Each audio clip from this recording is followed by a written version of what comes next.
11 வருஷத்துக்கு அப்புறம் தமிழ்நாட்டில் ஒரு நல்ல மழை இருக்குன்னு வானிலை ஆய்வு மையம் கணிச்சிருக்காங்க. உலக வெப்பமயமானதாலும் ஒரு சில கால மாற்றங்கள்னாலும் இது போன்ற மழைகள் அடிக்கடி வரும்னு சொல்லியிருக்காங்க. போன வருஷம் வந்த மழைக்கு திணறிட்டோம். அதை விட இந்த தடவை பெரிய மழை இருக்குன்னு சொல்கிறாங்களே, என்ன பண்ணுறதுன்னு இப்போவே நிறைய பேருக்கு கவலை வந்துடுச்சு. வழக்கமாக தென்மேற்கு பருவமழை ஜூனில் ஆரம்பிக்கும். இந்த தடவை மே மாதமே ஆரம்பிக்குதுன்னு சொல்லியிருக்காங்க.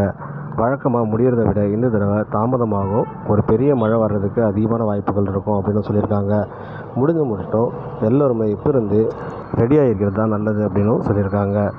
நமக்கு வந்த தகவல் பிரகாரம் பார்த்திங்கன்னா மே மாதம் கடைசியில் இந்த மழை ஆரம்பிக்கிறதுக்கான வாய்ப்புகள் அதிகமாக இருக்குன்னு சொல்லியிருக்காங்க. அதனால் முடிஞ்ச மட்டும் அனைவருமே கொஞ்சம் கவனமாக இருந்துக்கோங்க.